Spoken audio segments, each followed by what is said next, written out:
Hello friends, good morning. তো সকাল সকাল শুরু করলাম একটা নতুন ভিডিওর সাথে। সঙ্গীতাস ব্লগে তোমাদের সবাইকে স্বাগত আর অনেক ভালোবাসা। তো দেখো, সকাল জীবনটা হচ্ছে সকাল শুরু হওয়াটা হচ্ছে সবারই ব্যস্ততার জীবন। আর আমিও বেরিয়ে পড়েছিলাম আমার কাজের সূত্রে। তো কোথায় যাচ্ছি হচ্ছে একটা দিদির বাড়ি। দিদি আমার কাছে সেই দিদি অনেক কিছু করে, চুল কাটায়, আইব্রো করে, তারপর কোনো জায়গায় ঘুরতে বা বিয়ে বাড়ি গেলে সাজে। তো দেখো, তারপর উঠে পড়েছিলাম লিফট থেকে উঠে ওদের ঘরে যাচ্ছিলাম।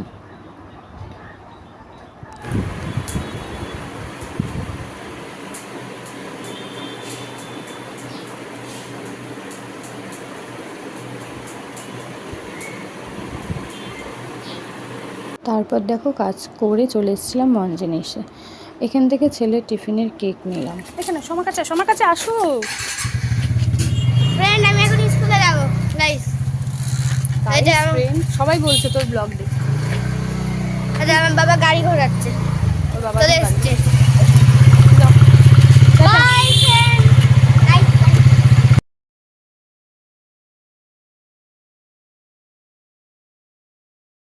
তো দেখো ফ্রেন্ডস, ওই কাজের ওখান থেকে চলে এসে ছেলেকে মা রেডি করিয়ে দিয়েছিল, স্নান করিয়ে দিয়েছিল, খাইয়ে দিয়েছিল। আমি তাড়াতাড়ি করে এসে টিফিনটা ওর গুছিয়ে দিলাম। আজকে কিছু করে দিতে পারিনি। তো মিয়ামর থেকে কেক নিয়ে, মিয়ামরে না, ওটা মঞ্জিনিস থেকে নিয়ে এসে তোকেই ওটা আজকে টিফিনে আমি দিয়ে দিলাম। তো এখন ঘরে দেখো কি অবস্থা, ঘরে কাজ বাজ সব করতে হবে। চলো ঘরে কাজ করে আবার তোমাদের কাছে ফিরে আসছি। কারণ হচ্ছে কাজেও যেতে হবে আজকে। এখনও এডিট করা হয়নি, ছাড়া হয়নি ভিডিও আমার ইউটিউবে। তো চলো তাড়াতাড়ি করে কাজগুলো করে নিই, তারপর ফিরে আসছি। তো তারপর দেখো, মা আজকে লাঞ্চে দিয়ে দিয়েছিল ডাল, ডিমের কারি আর একটা তরকারি দিয়েছিল, সেটা দেখানো হয়নি, আর ভাত। তারপর দেখো, পার্লারে চলে এসে কাস্টমার ছিল না, তাই ভাবছিলাম বোরিং লাগছিল, তোমাদের সাথে একটু শেয়ার করি। কাস্টমার ছিল না, তখন ছিল না, তারপরে যে শুরু হয়েছে, রাত্রি 10:30টায় বাড়ি গেছি। তো ফ্রেন্ডস, এখন চলে আসলাম বাড়িতে। আর হচ্ছে সকাল থেকে আর তোমাদের সঙ্গে কোনো ভিডিও শেয়ার করা হয়নি। তো এখন ছেলের জন্য নিয়ে আসলাম চিকেন পকোড়া। কোথায় রাখলাম? এরকম চিকেন পকোড়া নিয়ে আসলাম। আর এনেছি ওর বেঙ্গলি খাতা শেষ হয়ে গেছিলো, তো এই খাতাটা নিয়ে এসেছি। আর পেন্সিল রাবার সব হারিয়ে ফেলে, তো দেখো পেন্সিল রাবারগুলো কিনে নিয়ে এসেছি। একটা ইরেজার যদি হারায় দেখতে পারবি। একটা পিছনে ইরেজার লাগানো, কি একটা পিছনে ইরেজার লাগানো দুটো। এই ইরেজারগুলো লাগবে না, পেছনে ইরেজার লাগানো। ওগুলো দিয়ে মুছবো। রেখে দে যত্ন করে, যদি একটা হারিয়ে দিই তাহলে অনেক দুঃখ হয়। আর কি নিয়ে যাবো?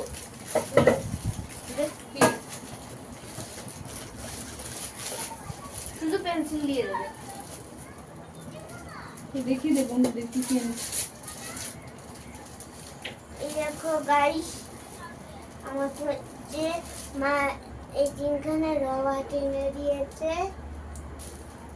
আর হচ্ছে এটা দেখো কত বড় পেন্সিল এনে দিয়েছে। এই দেখো এটা কত বড়, এটা অনেক বড়, অনেক ভালো ভালো পেন্সিল এনে দিয়েছে। এই যে আমার জন্য খাতা এনে দিয়েছে। আর যে চিকেন পকোড়াও এনেছে গাইস। চিকেন পকোড়া এনেছে গাইস। তো চলো পকোড়াগুলো আমরা খাই আর ড্রেস চেঞ্জ করি, তারপর ফিরে আসছি তোমাদের টুক করে খাবো আমরা। সস আনতে। তো গাইস, আমি এখন প্লেট আনতে যাচ্ছি। প্লেটে পকোড়াগুলো ঢালবো আর খাবো। তারপর মায়েরই খাবো। মায়েরই খাবে।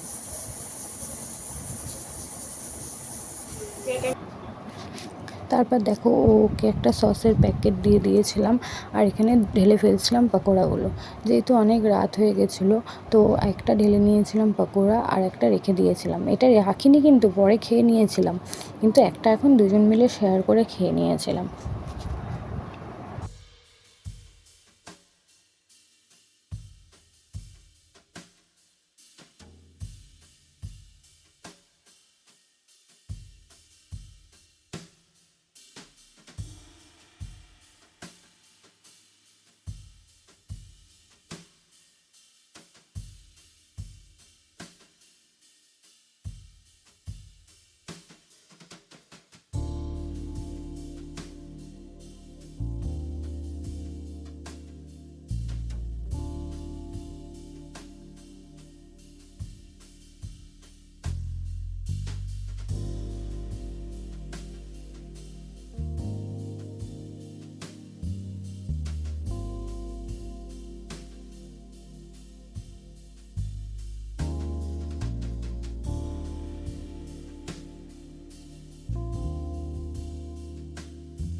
তারপর দেখো দুজনে মিলে একটুখানি পকোড়া খেয়ে নিলাম আর গল্পও করলাম।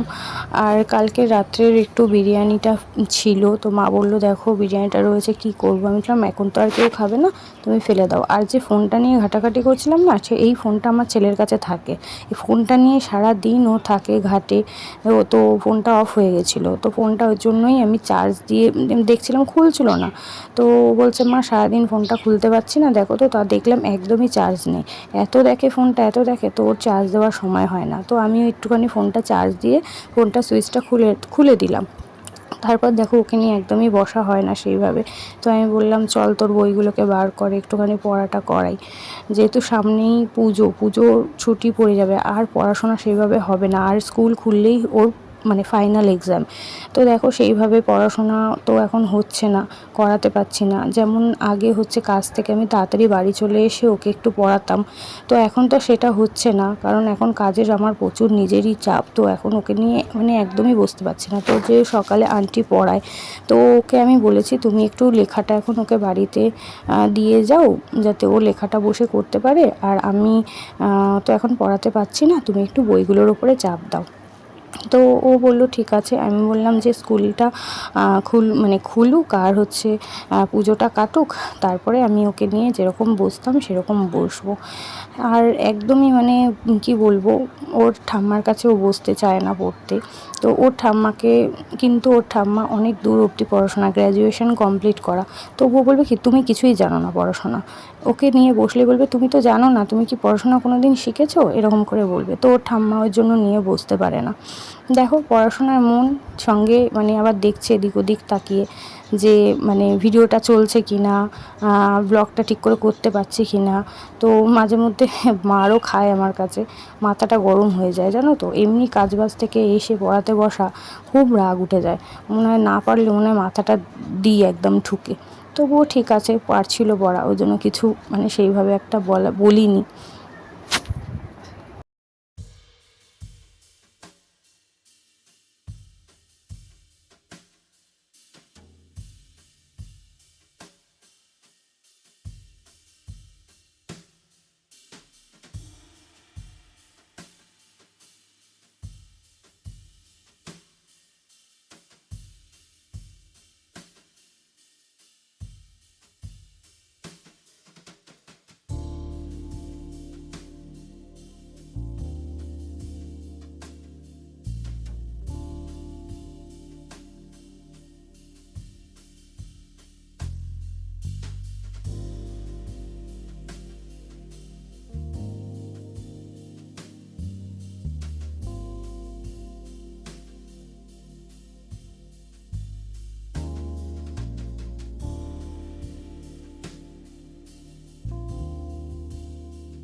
তো দেখো ফ্রেন্ডস, খাওয়া দাওয়া করে নিয়েছি, আর তোমাদের সাথে কিছু শেয়ার করা হয়নি।